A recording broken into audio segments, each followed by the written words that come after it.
I'm going to show you the power of dimensional analysis. Dimensional analysis just means analysis of units. There are more than just spatial dimensions. We can refer to the dimension of time, the dimension of mass, and the dimensions of any other quantities. So we're going to consider an event and see if we can come to some conclusion or useful results just by analyzing the dimensions that might be involved. Our event is an apple falling to the ground. Picture it's happening in your head. An apple starts at some height off the ground, it's dropped, and it falls to the ground. Here's the question. What physical quantities contribute to the time it takes for the apple to fall to the ground? I'll give you some time to think about this question. I want you to write down some ideas that come to mind. Please actually do this. I'll give you some time. What physical quantities contribute to the time it takes for the apple to fall?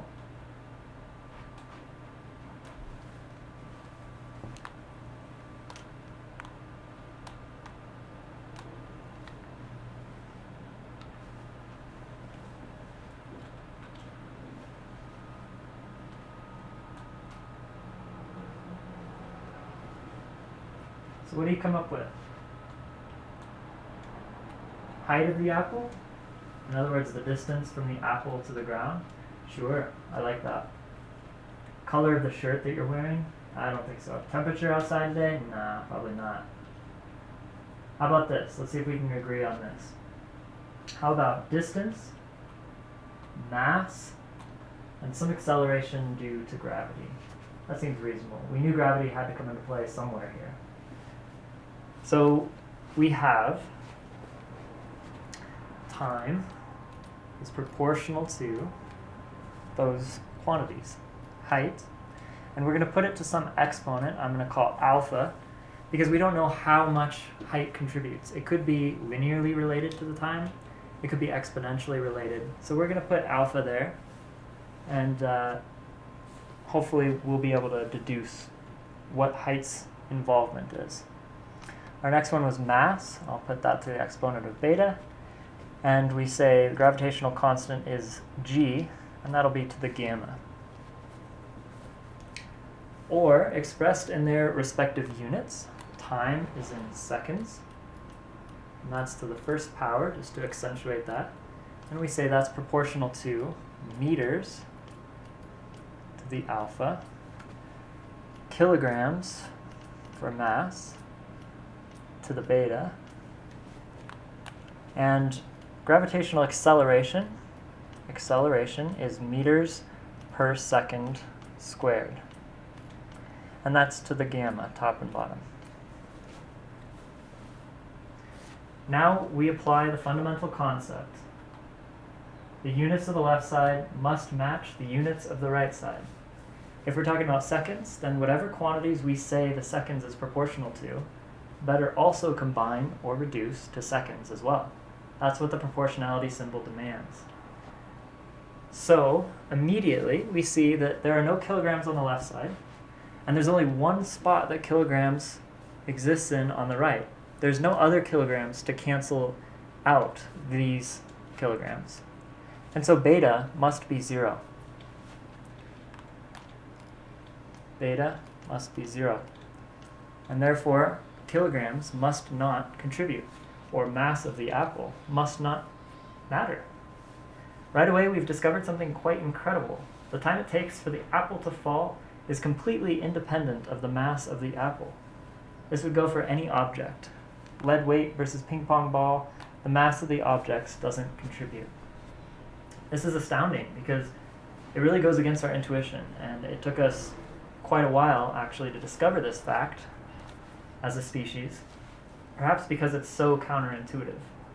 But here we are, we used our minds and the power of dimensional analysis, and within minutes you have discovered the very same conclusion as Galileo when he dropped objects off the top of the Leaning Tower of Pisa.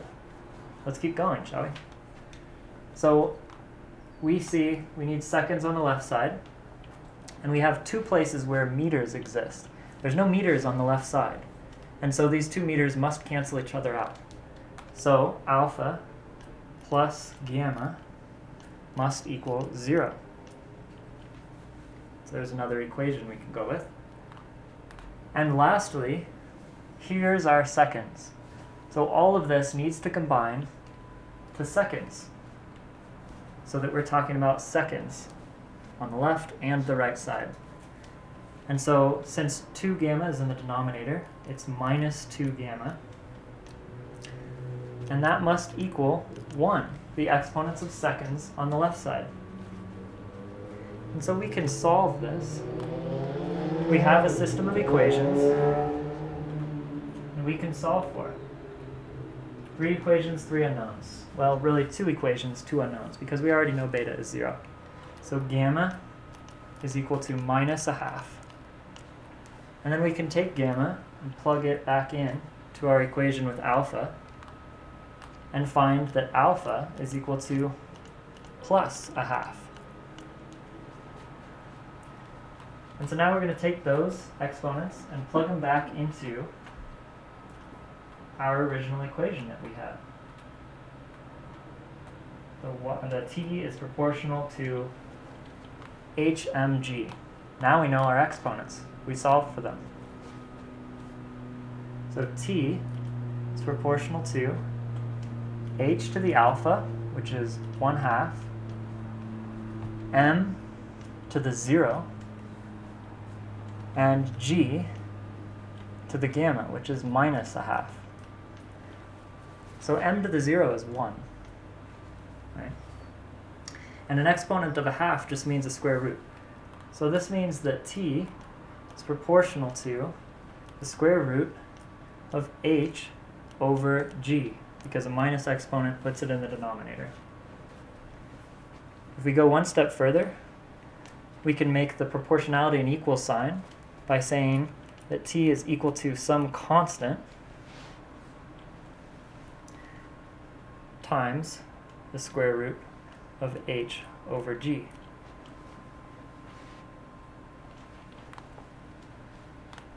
And we can go one step further because g is a constant so long as we're talking about Earth. If we were talking about dropping apples on different planets or different bodies of mass, then it would be different. But if we're talking about Earth, then it's the same.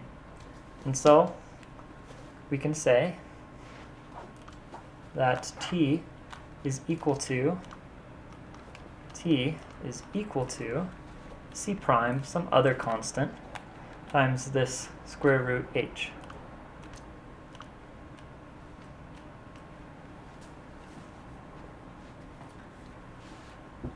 So here we've discovered that the time it takes for an apple to fall is equal to some constant we've called c prime times the square root of the height that the apple was dropped from.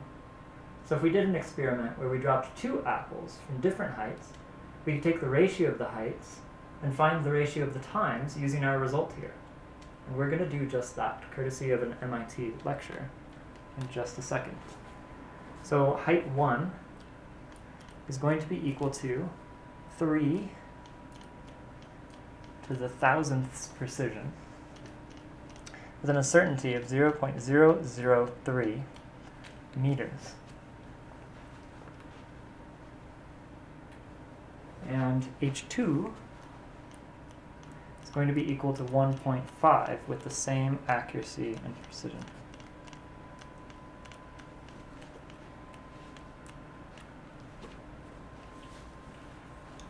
All right, so let's calculate our prediction based on our useful equation result that we deduced. So what we want to know is the ratio of the times, t1 over t2. So we're going to drop 2 apples from 2 different heights, measuring the time that it takes for each to fall to the ground. And we're going to take the ratio of those times, and then we're going to compare it to our prediction that we've calculated, that we're about to calculate. So how do we calculate this? Well, t1 in the numerator is c prime square root of h1, and t2 in the denominator is c prime square root of h2.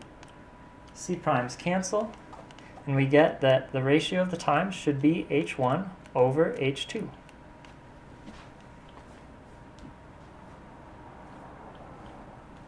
And if we have h1 and h2, we can figure that out. And so if you take h1 divided by h2, you get 2. h1 over h2 is equal to 2.000 plus or minus 0.006.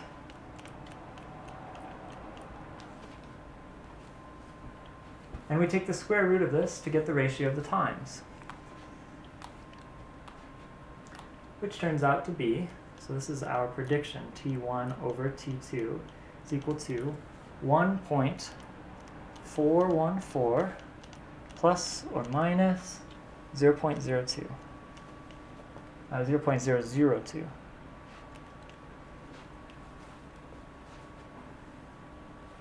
And this is our prediction.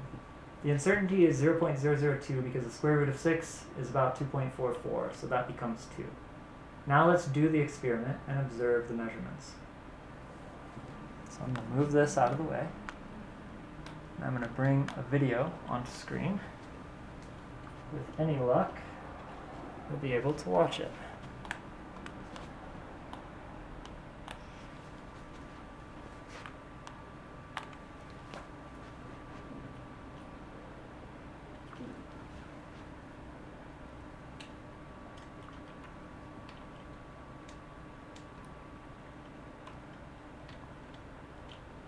Time. The moment that I pull this string, the apple will fall, contact will open, the clock will start. The moment that it hits the floor, the time will stop. I have to stand on that side, otherwise the apple will fall in my hand. You ready? Okay, then I'm ready. Everything set? Sure that I zero just yes I have. Okay, 2, 1, 0. 781 milliseconds. So this number, you will need it for your second assignment. 700 is an uncertainty of 2 milliseconds. We're ready for the second one. Ready? Ready? Okay, nothing wrong. Being ready. 0, 0, right? Okay, 3, 2, 1, 0. 551 milliseconds. Boy. All right, so those are our two values. So we have T1 and T2, and that's all we needed. So T1 was 0.781, and T2 was 0.551. So T1 is 781 plus or minus, he said 0.002. That's seconds. And T2 is equal to 0.551 plus or minus the same uncertainty.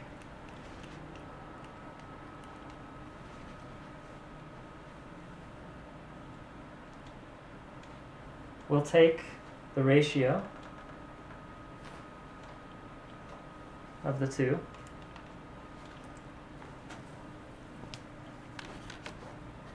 and see what we get.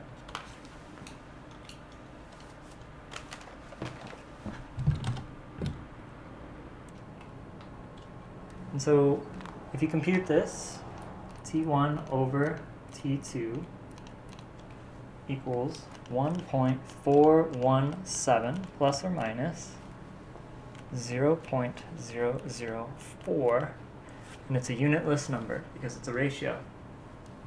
So how did we do? This is our observation,